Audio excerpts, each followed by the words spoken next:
Friday night just feels like a party, man. Yeah. It feels like a party, and we're getting on the bus of games. Adam and Corwin are playing games. They're both so stupid and lame. The show is going to hell. In a handbasket. Hey there, interwebs. I'm Adam, that's Corwin. This is HandbasketGaming, and today we are playing 1001 Spikes. There's not enough spikes. It is, like an Indiana Jones type game where you're going to survive the dangerous traps. I think it is more a platformer. Are you befriending those mice? Wait, what was high jump? Oh, high jump is that. Throwing daggers is either of those. Triggers and bumpers do nothing. Okay. And then, yeah, tall jump. Okay. The bottom, oh. Well, okay then. But yeah, it's a platformer that is supposed to be rather infuriating. Oh, hey, I did it. Look, I beat the level.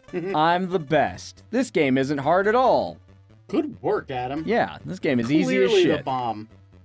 Whee! But you got places you got to be, so Speaking you of better get the bomb, so the most, let me tell me you, about this bomb. the most terrifying experience is being in an airport with Corwin.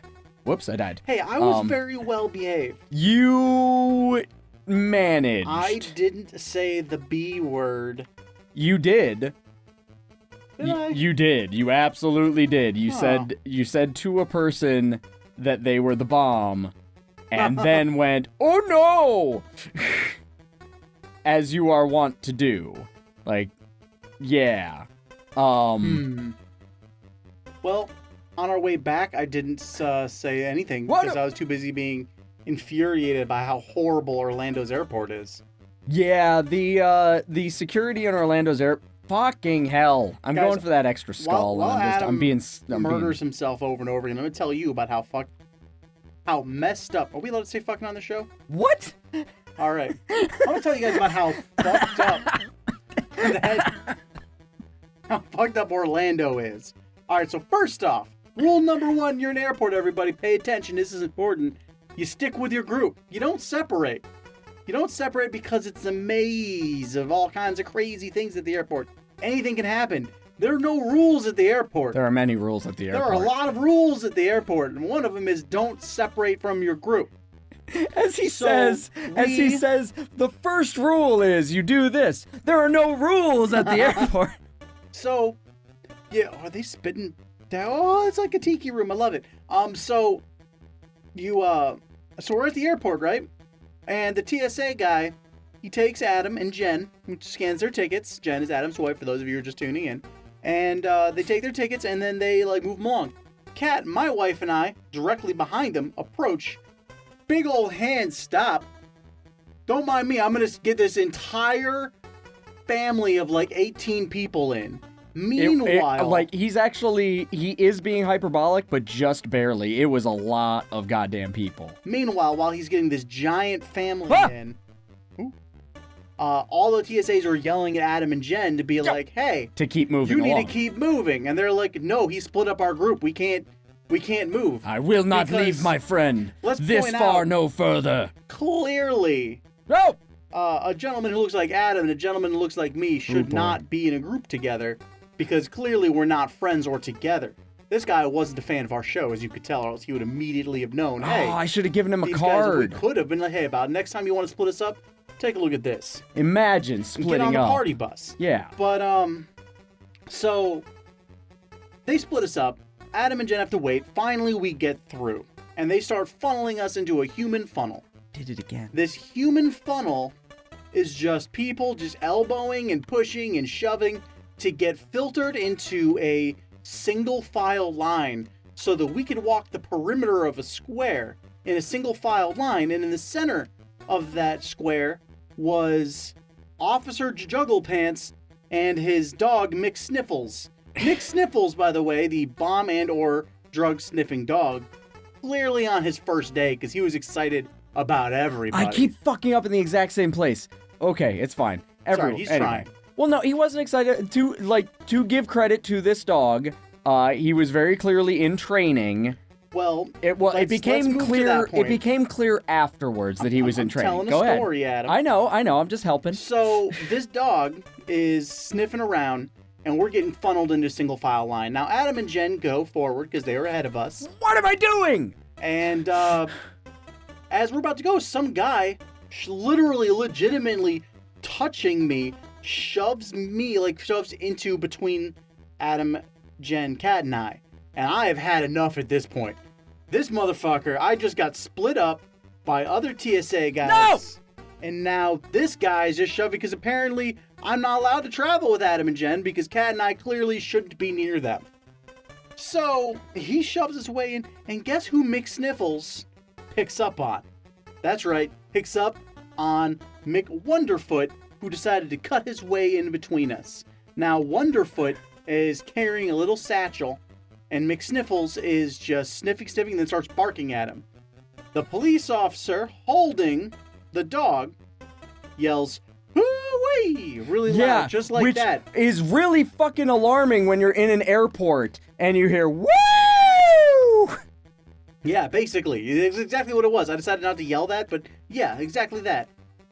He then throws, and I get front row seat to this because I'm literally directly behind McWonderfoot carrying his bag. I can't keep these. Officer Oh wait, I hit back. Whoops. throws this like ball, and it sticks to Wonderfoot's bag, makes that noise, and then out of nowhere, everyone's been walking left. TSA yells Johnson at me. I'm carrying a bag with his family name on it because at this point in time, I am serving in the family of Johnson for travel purposes, and tells us to go another way. Now, I haven't seen anyone go the way that they're telling us to go. Yeah, he So says in turn my- around and go back the other way from whence we came. So what I'm getting from this is, we're going to take you to another room where we are going to strip search you and go through all your stuff because asshole McWonderfoot cut between you guys, and he's carrying drugs. Now we think you're all carrying drugs. Yes. So I am pissed at this guy who cut in between us.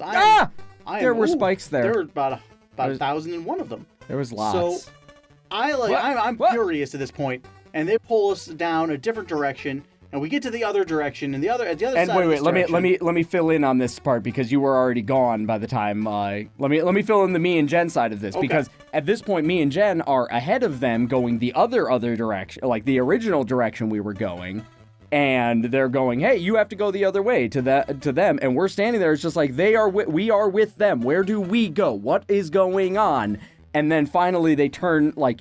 The guy's just like, because he's with the dog and like distracted, and then he finally just like sort of points. He's just like, "Mah!" And I'm just like, fuck you. Like, no one gave us any information, and I just finally decided, I'm just like, I'm going that way, and just followed after you guys. Whoa! That was too many there. That scorpions. was too many scorpions. Too many scorps. It's the name of my band. But, Anyway, yeah. So we finally get to the other area, which is now where I figured out the dog was being trained. Because where they took us was just another area where they're gonna like microwave all of our stuff. I'm sorry, I meant to say scan all of our stuff and then put us through the microwave. I mean the body scan machine. Yeah, it was just a different different security area. line. So But apparently, if the dog gets a thing on you, then it means that like apparently the dog needs to get used to people going the other way when it barks at them. I don't know. I think what was happening was that they were using that to kind of filter people going one way or the other way. Yeah. So they're like, oh, we got too many people going left. Now we need people to go right. Fucking hell! Let's put a drug guy in, have the dog, see if the dog learns off the drug guy, and then we'll send him the other direction. Yeah. So I think it makes sense to me what they were doing. It was just really annoying being used that way. Yeah. So. And nothing we was get explained. to- The lack of nothing- explanation was very unnerving. So we get to the scan machines. Cat goes through the scan Fuck machines you! That first. didn't hit me. I think I saw it do it. No, go ahead. Cat goes through the Ignore scan me. machines. And I'm about to go through the scan machine, being the next in line, when a very elderly Oh. woman in a, oh, hey, look, you got knives. I'm a big dumb dummy. Yeah. But a very elderly old woman comes up in her wheelchair and is with other TSAs. And she's like, excuse me, sir. May I please go ahead of you? And I'm like, yeah, all right. However, before she could go through, I look over. Cat is now getting a full pat down from security. Okay, see, this is the part where they blow it a little bit out of proportion because often the TSA will give you a quick pat down if anything on your person trips the scanner. Which, like, my cargo pockets trip the scanner. So it's not like, I forgot there's spikes there! Yeah. And if So there's spikes there, then they're gonna pat you down. that is not a gigantic deal. The gigantic deal comes a little bit later. So they giving her a full pat down, and I'm like, huh, that's odd. And the old lady then waits. Finally, she gets to go through, and then two other like banana gentlemen come up, and the banana gentlemen are being escorted by TSAs to go through ahead of us. At this point, I now see Kat being taken over to a machine, and something is happening at that machine. What we find out later is that they had I forgot there's spikes there again! I'm bad. they had taken her to a machine, rubbed a chemical on her hand, and then put it through the machine, and the machine had come back positive for explosives. Yeah, like, because Kat could see the screen, and the screen said, explosives detected. So she's stunned. The TSA is like, shit, what do I do? And another TSA, thankfully, within 5 seconds walks by and goes, oh, yeah, that machine is contaminated. Don't use that machine. And all I could think of is, what is the purpose of this airport having a contaminated machine right there? My first thought was the scene from Emperor's New Groove, where it says, why do we even have that machine? Exactly. And then I finally get to go through. And the machine reacts to me. And I look at the little green man on the screen that's supposed to mimic me, and it's supposed to have supposed to show what is tripping the machine. And what is tripping the machine currently is my big metal dick, apparently. Because there's a giant box around my junk on this machine. And I am like, sorry guys, I happen to not have a metal penis. I have no piercings there whatsoever, because they of course ask, is there anything there I need to know about? So they give me, the guy basically explains to me how he's about to feel me up. And I'm like, all right, pal, go. And he's like, would you like to go to a private room for this? Or do you want to do it right here? And I was like, just do what you got to do, man. Because if I was going to get felt up, I wanted it to be done in front of an audience. So he goes to town on me, like really gives it to me. And, whoa, nice work. And then I had the little machine rub my hand, and I come back fine. They don't give me crap about it. And aren't you going to get that skull? No. No pickups. That's how we play on this show. No extras. And I'm fine with that. Adam actually gets stopped as well, but I'll let Adam explain this aspect of it. I got stopped? Yeah, they went through your whole backpack. Oh, fucking, yeah. So I carry the battery packs for our group. So that, if we're out and about and we want an extra battery pack for our phones and whatnot, that we have that. Like, that is a thing that I do. So in my carry-on, I have 4, fuck me, I should have done a little jump. 4 of, like, the large pocket battery packs. And they have never, like, I have traveled with them, with all of them, to France and back, to San Diego and back. Never had any problems with them. They trip off, like, also never had any problems with my Nintendo Switch. That was also in my bag. So I go through the scan your bag line, and thing trips out and says, hey, this guy, they call out hey, whose bag is this? Fuck me. Okay. Hey, whose bag is this? Because that's how the TSA talks. He does talk that way. And I'm just like, that's mine. It's just like, well, we're gonna have to run it through again. Do you have any this? And then I'm just like, the Nintendo Switch is probably it. So we take out the Switch, and she's just like, yeah, that was probably it. Run it back through. Turns out that it comes up again and fails out. And she's just like, oh, what else do you have in here? I'm just like, there's a bunch of wires in here for charging, and then these battery packs. And she's just like, oh, the battery packs. Those are bigger than a cell phone. Like, because that's what they tell you. It's just like, any electronics bigger than a cell phone have to come out of your bag. And it's just like, bitch, they're not bigger than all cell phones. And also, I have traveled internationally with these to France, where, like, they've had a lot of terrorism there. And, like, he was frustrated. So it was very frustrating. After that, we got to go have some terrible airport food, got in our plane, everything was dandy. But moral of this whole episode, guys, isn't that Adam will die over and over and over and over and over again on the same one spot. It is that traveling through Orlando is a garbage experience, and you shouldn't do it. Which it didn't used to be. We've gone through there multiple It used to times. be It's great. apparently, yeah, no. So, yeah, you're thinking, hey, you know what I really figured out from this episode is that Adam's gonna die by scorpions repeatedly over and over and over again. But that's not what you should take away from this. You should take away from this is that on the next Orlando is episode, garbage.